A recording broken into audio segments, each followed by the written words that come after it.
Something out of the night and the swamp and the unknown. Something that might be alive and might not be alive. But something that, when Nick Dean got through describing it, would be very, very real. "Whatever it is, it's coming closer," Nick Dean reported then. "I hear a dragging, dull sound, as of something heavy moving through dead brush and over rough ground. It may be just an animal, perhaps even a stray cow, or a horse, or a wild pig escaped from a pen somewhere on an adjacent farm." 5 million listeners held their breath a moment, then prepared to let it go. Of course, just a starving horse or a cow. Something warm, something familiar, something harmless. Then, "It's pulling at the boards which cover the cellar windows," Nick Dean exclaimed. "It's trying to get into the house." Danny Lomax held his cigarette unlighted until the flaring match burned his fingers. In spite of their determined skepticism, there was an intentness to the faces of the reporters and technicians gathered around the end of the sound truck. They knew or guessed this was a phony. Yet the sudden jolt, after Dean had given their nerves a moment in which to relax, got them all. Just as it was getting the whole great, unseen audience. Danny Lomax, from years of listening to radio programs behind the scenes, had developed a sixth sense of his own. He could tell almost to a degree just how a program was going over, whether it was smashing home or laying an egg. He could feel the audience that listened reacting, and he could sense what their reactions were. Now, something was pulling at him, something strained and tense and uneasy. Several million people or more were listening, were believing, were living through the scene with Nicholas Dean, and crouched there in the chilly night beside the broadcast truck, Danny Lomax could feel the waves of their belief sweeping past him, impalpable but very real. Nick Dean's voice had quickened. He was reporting now the sound of nails shrieking as they pulled free, as boards gave way. He described a heavy, squashy body forcing its way through the tiny window. He made his listeners hear the soft, squashy sounds of something large and flabby moving through the darkness of the cellar of the house, finding the stairs, going up them slowly, slowly, slowly. "Now it's in the hall." The big man's words were short, sharp, electric. "It's coming toward the door. I hear boards creaking beneath its weight. It senses that I'm here. It's searching for me. I confess I'm frightened. No sane man could fail to be. However, I am convinced it can't hurt me. If it's a psychic manifestation, it's harmless, however horrifying its appearance may be. So I am keeping a firm grip on my nerves.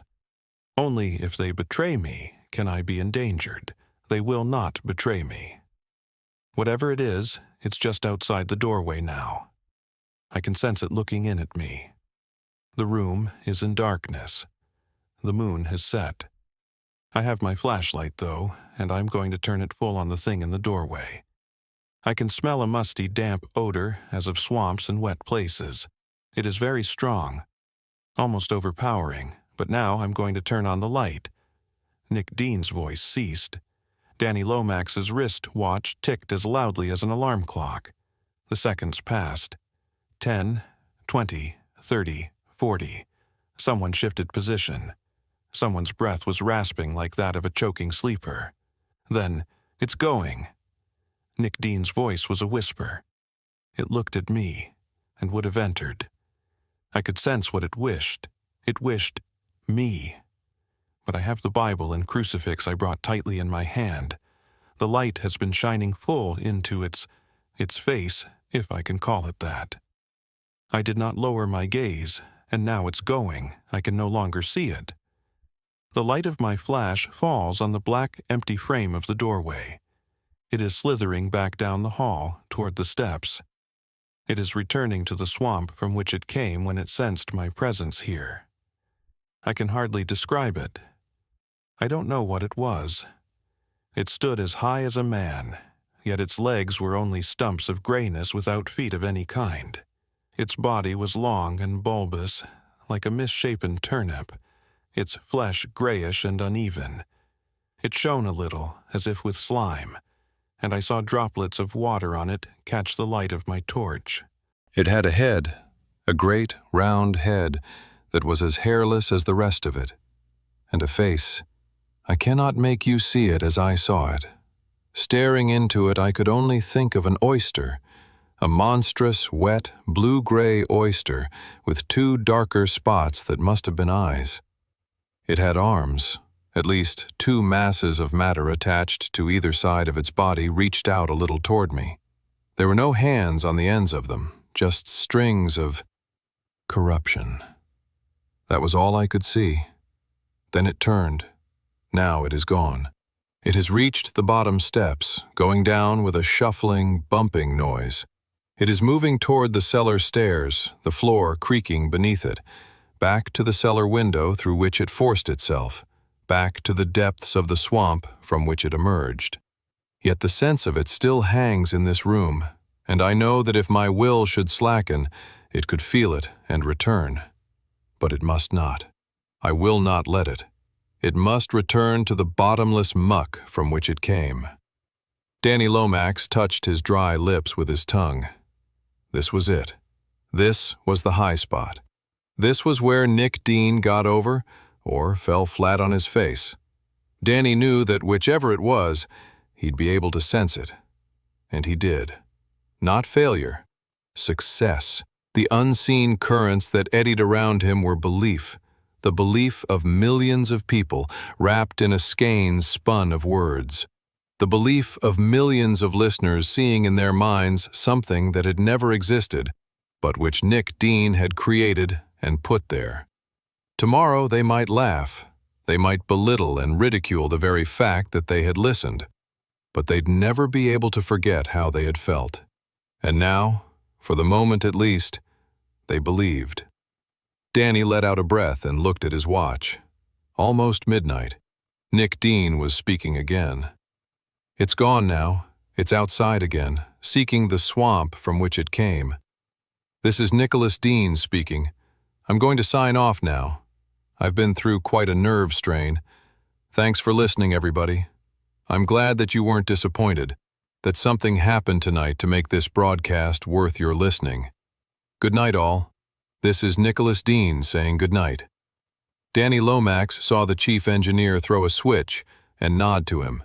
He leaned forward toward a secondary mic in the truck, slipping on a pair of headphones. All right, Nick, he said. You're off the air. We're coming down to unlock you now. Okay.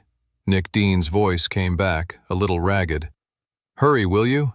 The last couple of minutes I could swear I have heard noises outside. Maybe I'm too good. I'm believing myself. How'd it go? Went fine, Danny told him. They ate it up. 5 million people are sitting in their parlors this minute, getting the stiffness out of their muscles and trying to pretend they didn't believe you. I told you they would. Dean's voice was momentarily complacent. Then it became edged again. Listen, hurry, will you? Damn it, there is something moving around outside this house. You say they ate it up?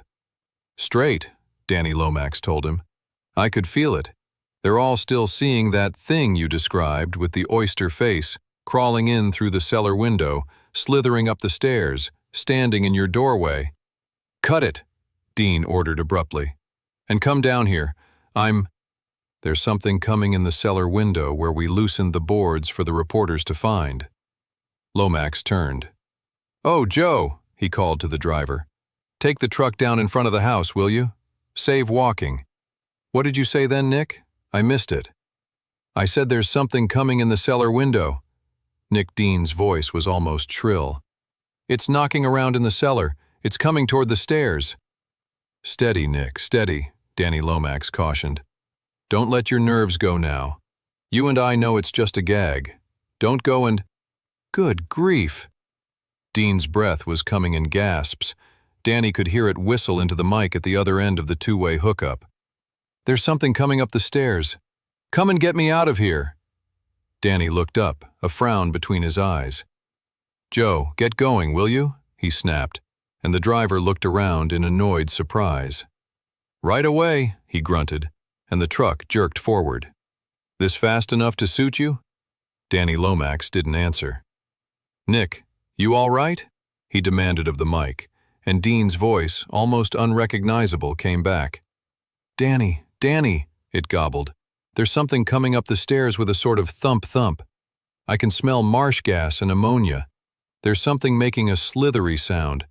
I tell you, something has got into this house from the swamp and is after me." The truck was jolting in second down the long, unused road. The reporters had swung on. They were staring at Danny, sensing something, they didn't know what, going wrong. Danny, the earphones tight, hung over the mic. take it easy," he soothed. "Just had one drink too many, Nick. We wrote all that down. It's just on the paper. You just said it. 5 million people believed it, but you and I don't have to, Nick. We—" "Listen to me," Nick cried. "There's something in the hall, something that scrapes and thumps. The floorboards are creaking. Danny, you know I'm chained here. It's coming after me. It is. It is." Nick Dean's voice was hysterical. "It's at the doorway. It's—" The voice was drowned out by a scraping of gravel as the truck's brakes went on abruptly. Wheels fought for traction, lost it. A muddy spot had slewed the broadcast unit to one side. The long, untended road gave no hold. The rear wheels slid toward the ditch beside the road. The unit jolted, toppled, was caught as the hubs dug into a clay bank. The newspaper men were jolted off.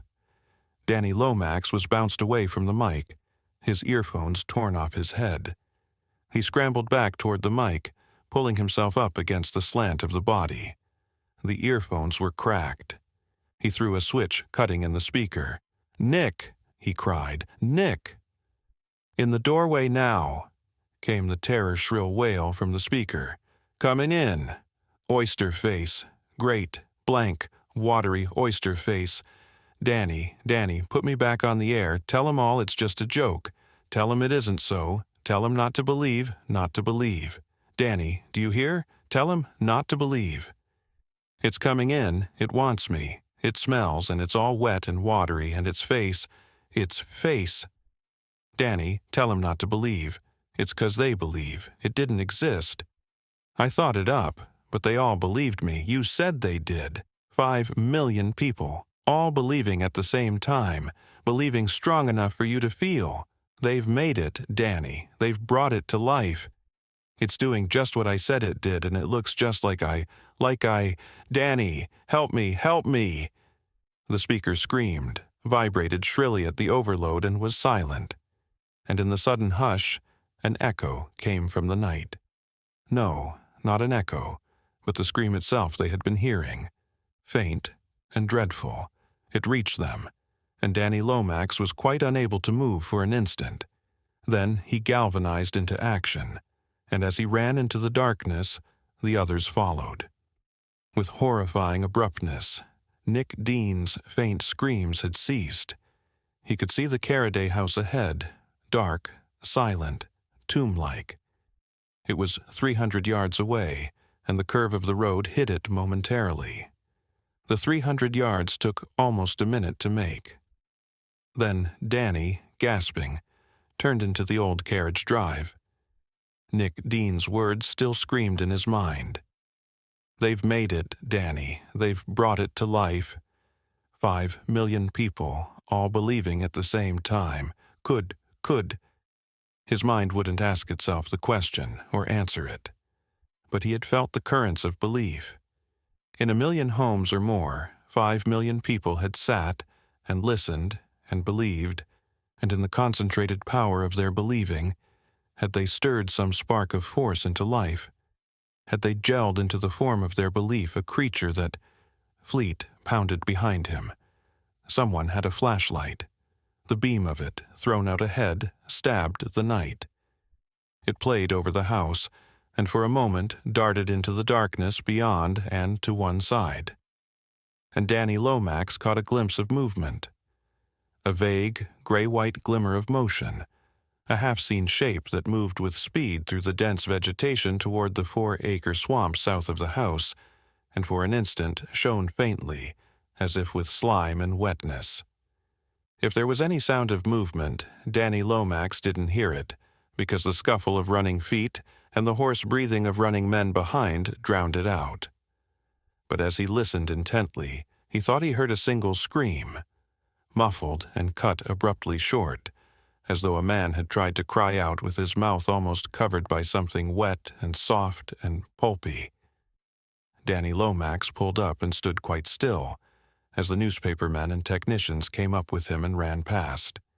He scarcely heard them, was scarcely aware of them, for his whole body was cold. Something was squeezing his insides with a giant hand, and he knew that in just an instant he was going to be deathly sick. And he knew already that the bedroom upstairs was empty, that the searchers would find only half a handcuff hanging from the footboard of the bed, its chain twisted in two, some marks in the dust, and a few drops of slimy water to tell where Nick Dean had gone. Only those, and an odor hanging pungent and acrid in the halls. Not the ones that are told, but the ones that are believed. Because belief has weight, belief has shape, and when enough minds cling to the same nightmare, it no longer needs a storyteller to exist. The Carriday house still stands. The swamp still breathes. And somewhere, in the dark, something waits for someone else to believe. Good night.